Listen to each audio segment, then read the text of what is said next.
2005 में हॉलीवुड ने एक मूवी रिलीज करी जिसका नाम था the exorcism of Emily Rose. Emily, can you hear me?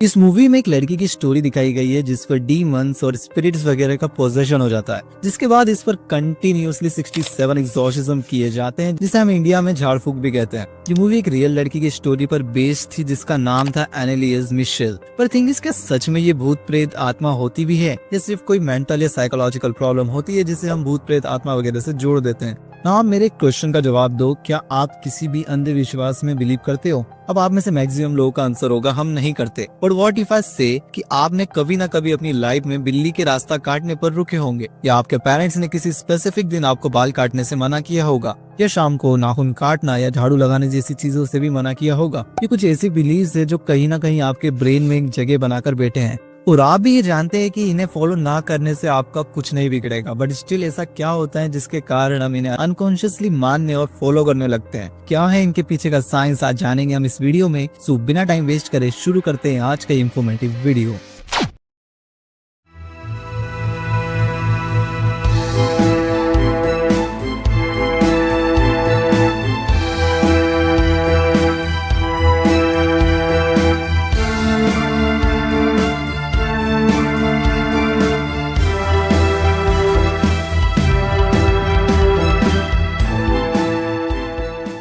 जैसा कि मैंने वीडियो की स्टार्टिंग में बात करी थी एनालिस मिशेल के केस की, तो मैं आपको पहले उसका एक ओवरव्यू देता हूँ, उसके बाद समझेंगे क्या कारण है इसके पीछे। एनालिस मिशेल का जन्म 1952 में वेस्ट जर्मनी में हुआ। शुरुआती सालों में सब एकदम बढ़िया चल रहा था, बट जब एनालिस 16 साल की थी तो वो एक दिन स्कूल में बेहोश हो गई। उसको घर लाया गया एंड तभी से उसको वियर्ड चीजें और वियर्ड साउंड सुनाई देने लग गए थे। बस उनकी इंटेंसिटी काफी कम थी, बट धीरे धीरे वक्त के साथ साथ उसको वियर्ड चीजें और साउंड इंटेंस लेवल पर दिखने और सुनने में आने लगे।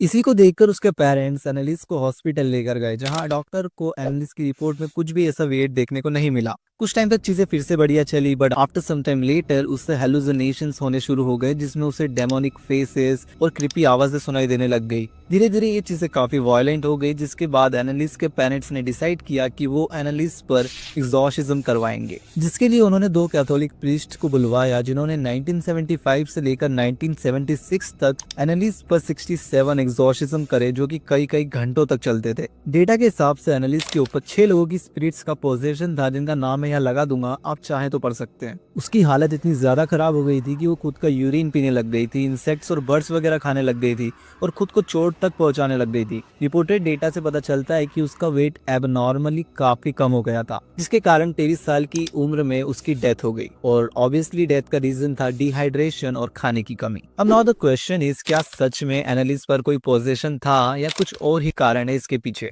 पोजेशन का तो पता नहीं, but Anneliese temporal lobe epilepsy नाम की एक मेंटल प्रॉब्लम से सफर कर रही थी, जिसके कारण ब्रेन में सीजर्स होते थे एंड जिससे उसे बाद में हेलुसिनेशंस होने शुरू हो गए। एंड वो हाइपर रिलीजियस पर्सनालिटी डिसऑर्डर से भी सफर कर रही थी, जिसमें इंसान इतना इमेंस लेवल पर रिलीजियस हो जाता है जिसके कारण उसे मैजिकल चीजें दिखती है और फील तक होती है। एंड एनालिस भी एक कट्टर रोमन कैथोलिक फैमिली से बिलोंग करती थी एंड बचपन से ही उसने इन सब चीजों की कहानियां और बातें सुनी हुई थी, जिसके कारण उसको ये लगने लगा था कि उसे हिटलर, केन, जुडास जैसे स्पिरिट्स ने पोजेस कर रखा है।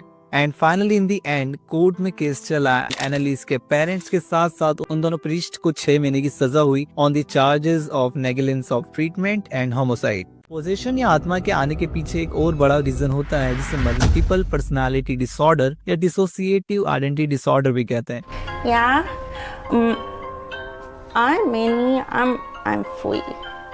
इसमें एक इंसान के अंदर एक से ज्यादा पर्सनालिटी होने लगती है। सारी पर्सनालिटी की डिफरेंट एज, डिफरेंट जेंडर, यहाँ तक कि डिफरेंट एसेंट तक हो सकते हैं एंड इनके स्विच होने पे एग्जैक्टली ऐसा ही लगता है जैसे कि किसी DID पेशेंट को भूत प्रेत या आत्मा ने पोजेस कर लिया हो। कुछ फेमस केस भी हैं, जैसे कि किम नॉवल का, जिसमें उनके अंदर 100 से ज्यादा डिफरेंट आइडेंटिटी थी और वो दिन में 3 से 4 बार स्विच होती थी।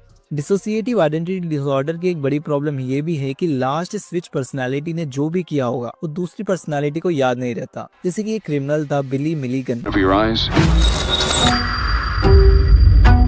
Police in Columbus arrested Milligan. Billy Milligan. It still bugs me when they call me Billy, but I don't say much. I don't say anything really. But I'm not Billy. जो कि rape, robbery और kidnapping जैसे crimes करता था and उसके बाद वो भूल जाता था कि उसकी किस पर्सनालिटी ने क्या किया। इसी वजह से वो हमेशा क्रिमिनल चार्जेस से बच जाता था। डीआईडी होने का मेनली रीजंस तो पास्ट ट्रॉमास या बचपन में हुई कुछ ऐसी घटनाएं हैं जिसका असर ब्रेन में रह जाता है, which creates this different personalities in brain. And आप सेम ऐसे ही बिहेव करते हो जैसे आपको किसी डेमोनिक आइडेंटिटी ने पोजेस कर लिया। एक और बड़ी मेंटल प्रॉब्लम भी होती है जिसके कारण इंसान हेलुसिनेट करने लगता है और कभी कभी तो डेल्यूजन्स में जीने लगता है। इसी प्रॉब्लम का नाम है सिजोफ्रेनिया, जिसमें इंसान वो चीजें देखने और सुनने लगता है जो कि रियलिटी में एग्जिस्ट नहीं करती, जिसके कारण कई बार लोग क्राइम कमिट कर देते हैं। एक ऐसा ही केस था जिसमें 20 साल के हॉस्टन ने सिजोफ्रेनिया से होने वाले हेलुसिनेशंस के कारण अपने फादर मार्क को सहाड़वार स्टेप किया, वो भी 4 अलग अलग चाकुओं से। एंड जब बाद में उससे पूछा गया कि उसने ये क्यों किया तो उसने अपनी आंट से कहा कि उसे एलियंस दिखते हैं। एंड उसने अपने एक ऐसे दोस्त का जिक्र भी किया जिसका नाम डेवॉन था, जो कि रियलिटी में एग्जिस्ट तक नहीं करता। एंड वो कह रहा था कि उससे लगता है कि उसके फादर उसे धीरे धीरे जहर दे रहे हैं, इसी वजह से उसने अपने फादर की हत्या की। एंड बाद में मेडिकल चेकअप से ये सामने आया कि वो एक सिजोफ्रेनिक पेशेंट था। Temporal lobe epilepsy, dissociative identity disorder and schizophrenia के बारे में हमने अभी बात करी। नाउ मैं आपको बताता हूँ कि आप कभी कभी जो पैरानॉर्मल एक्सपीरियंस करते हैं उसके पीछे क्या साइंटिफिक रीजंस हो सकते हैं। तो देखो, कभी भी कोई ऐसा इंसान जो हैवीली पैरानॉर्मल जैसी इन सब चीजों में बिलीव करता है, आप नहीं मानते हैं? हमारे शैलेंद्र जी भी नहीं मानते थे, कहते थे सब ढकोसला है। लेकिन अब कहिए ना शैलेंद्र जी, अब तो यूं समझिए कि पूरा भक्त हूं।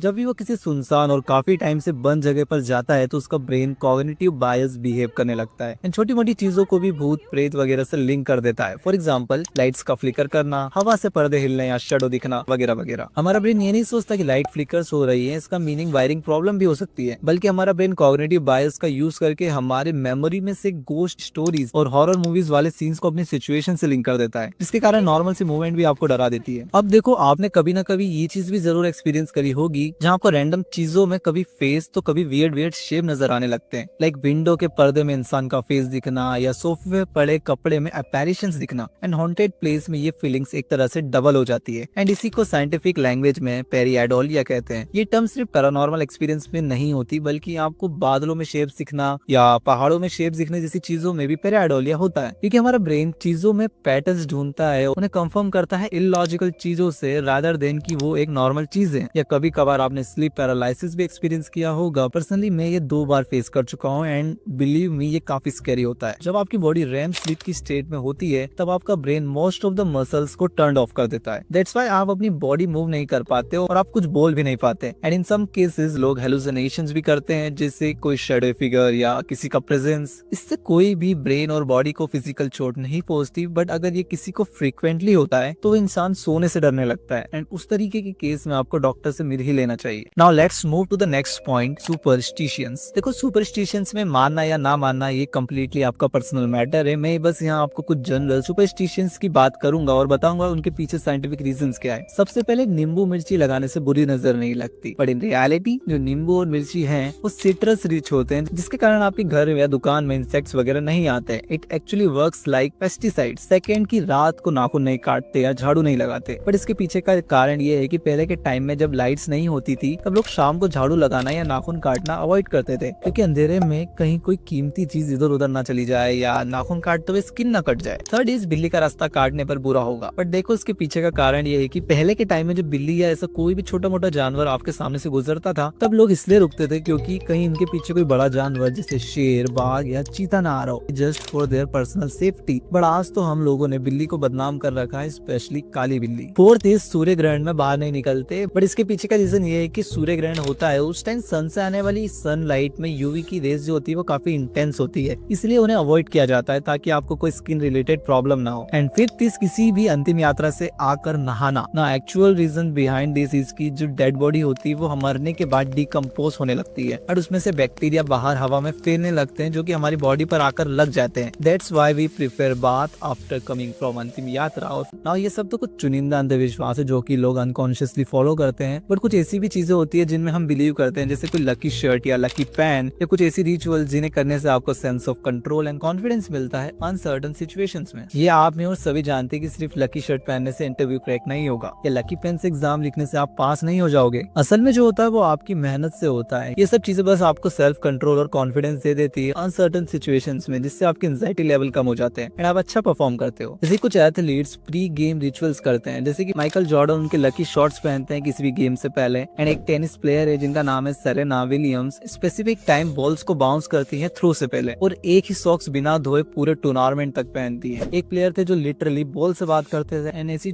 काफी सारी चीजें होती है जिनको करने से आपको भी पता है कुछ नहीं होगा बट स्टिल आप करते हो। जैसे कि चंद्रयान मिशन से पहले इसरो के साइंटिस्ट मंदिर गए थे ताकि वो वहाँ से ब्लेसिंग ले और अंदर से कॉन्फिडेंट फील करे। बाकी मंदिर चले जाने से रॉकेट नहीं उड़ाया जा सकता है, एक्चुअल में उसके पीछे उनकी काफी मेहनत और साइंस होता है। देखो इस वीडियो में मैंने आपकी काफी सारे बिलीव्स पर क्वेश्चनिंग की है एंड आप में से कुछ लोगों को गुस्सा भी आ रहा होगा, बट देखिए मेरा काम था आपको रियलिटी बताना। बाकी इन सब चीजों में सबका एक्सपीरियंस अलग होता है, सबके बिलीव्स अलग होते हैं। मेरे वीडियो का टारगेट किसी के बिलीव को नुकसान पहुंचाना नहीं था, it's just for the knowledge. बाकी आपको ये वीडियो कैसी लगी कमेंट्स में जरूर बताइए एंड ऐसे और इन्फॉर्मेटिव वीडियोस के लिए मेरे इस चैनल को सब्सक्राइब कीजिए ताकि आपको हर हफ्ते कुछ नया देखने और सीखने को मिले। बाकी आज के लिए इतना ही, मिलते हैं किसी और दिन किसी और नए वीडियो में। तब तक के लिए stay strong and stay positive.